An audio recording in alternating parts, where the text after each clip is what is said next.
Okay. So, first off, hello. This past week, I started copying various articles that I'm going to comment on. Normally, I just pick a topic, I do the research on it, I give you my opinion on it. But over the last month, I go into my phone, just Apple News, and I'm getting my news from there. It's easy, it's quick. But my gosh, it's been a freaking joke. I mean, the coverage has been on so many topics has been so one-sided. It's just like it's like a consistent joke. You think the next day or the next hour when you look at the news, it'll be something different, slanted. The comment sections on whatever's being reported. Nope, it is just fucking crazy. At any given time, I can open up Apple News and I'll see 5 to 7 articles from Haaretz, Al Jazeera, etc. So I said I'm going to pull some different news outlets from the past week and comment on them.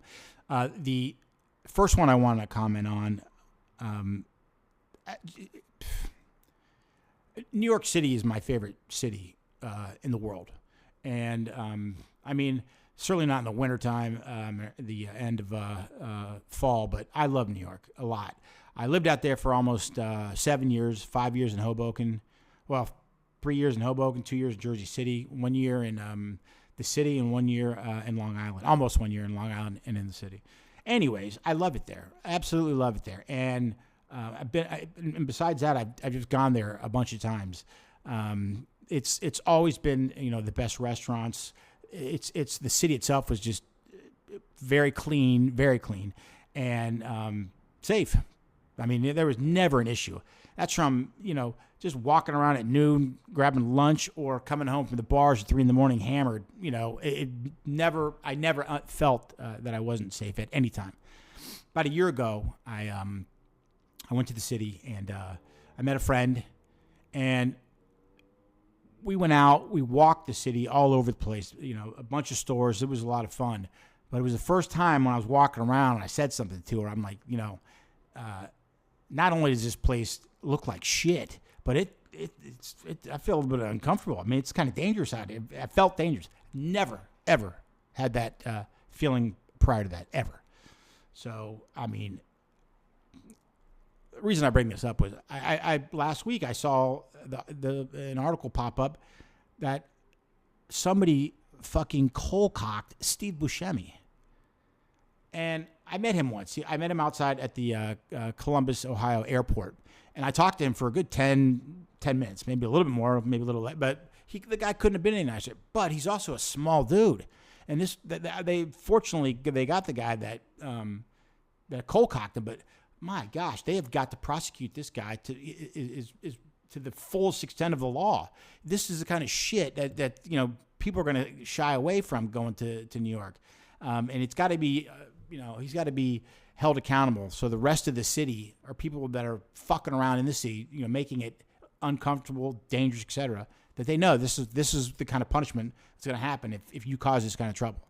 So I hate to say anything bad about New York. I mean, I really do, but it's you got to get your shit together. You're in New York, okay? And it's not much. All you got to do is safe and clean, and the revenue will be there for tourists. So I hate to actually talk about this. Anyways, so that's the article I saw last week. Thanks. Okay.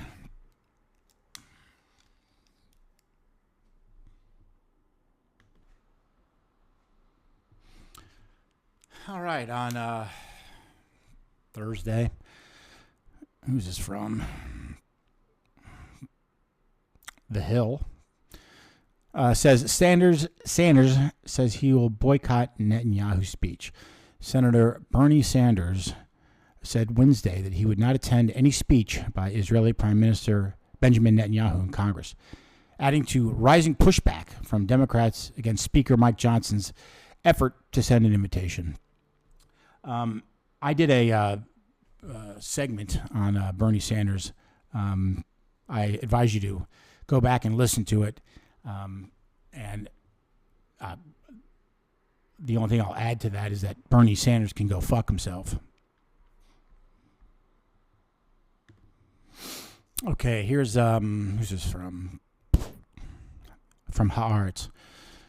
Israeli officials concerned that the ICJ, the International Court of Justice, will order halt to Rafah offensive, Gaza combat in Friday ruling.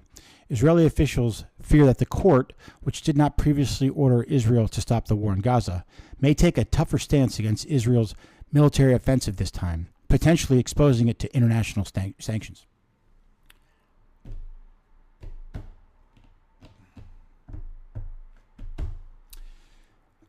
Why would Haaretz even write that paragraph? Okay. Israeli officials are concerned with the ICJ will order a halt to a Rafah offensive. Why the fuck would Israel be concerned with that? The ICJ has zero power. Nobody gives a shit about them. They're going to rule against Israel no matter what Israel does. So let's get this fucking war done.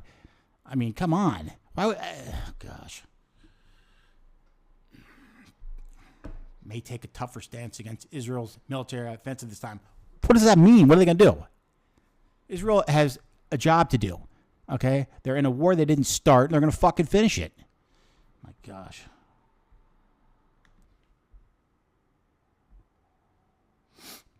Okay.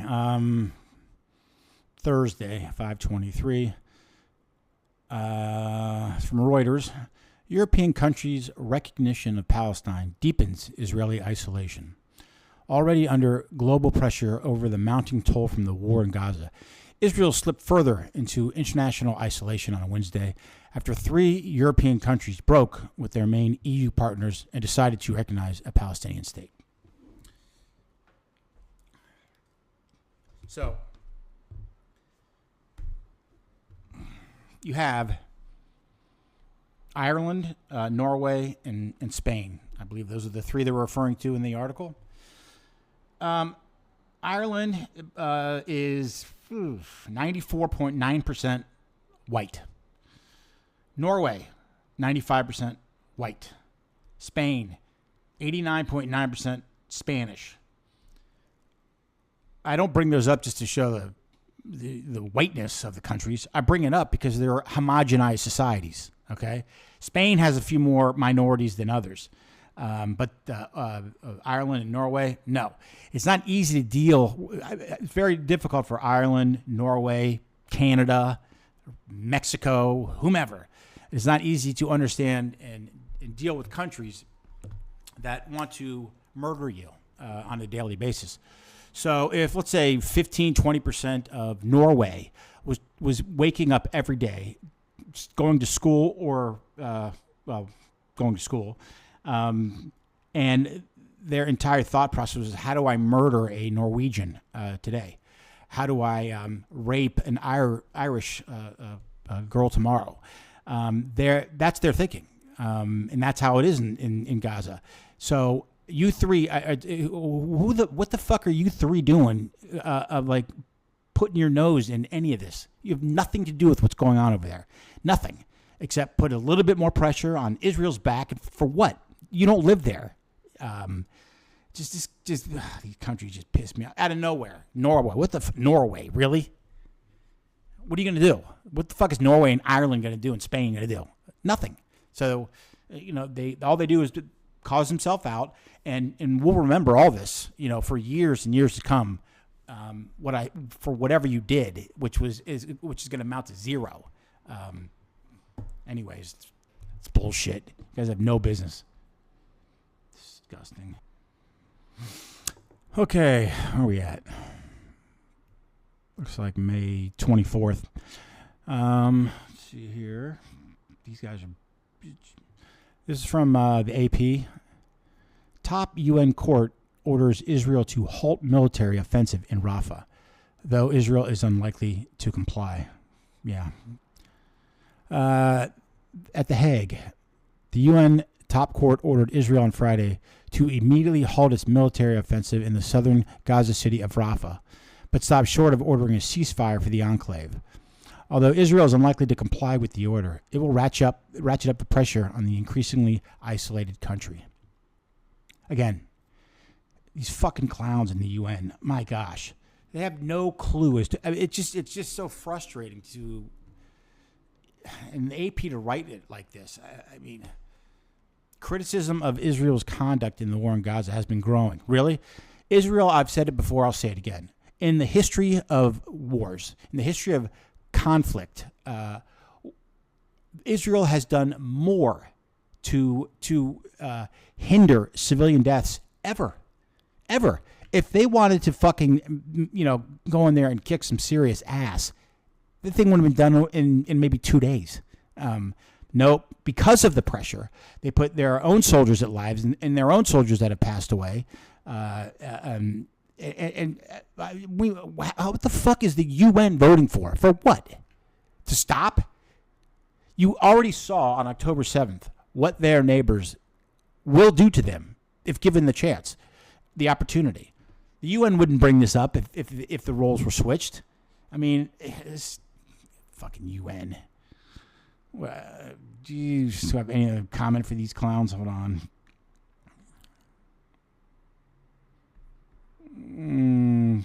Let's see here. My gosh.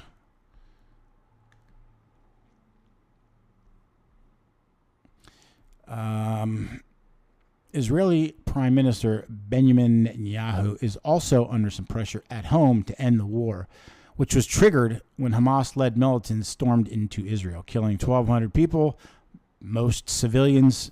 How many non-civilians did they kill? And they took roughly 250 hostages. That's another thing, UN. There's 250 hostages that were taken, okay? The Hamas, as everyone will agree, will not do anything to give any of them back. They're killing those hostages. How brutal is that? They are killing hostages that they took, and nothing. You don't hear a fucking peep. My gosh. Although your UNRWA, he was bringing in, all that food that Hamas makes money off of, all those teachers that, ensure that the next generation of Palestinians hate Israel too. It's a fucking joke. It's a sad, pathetic, embarrassing joke. What else?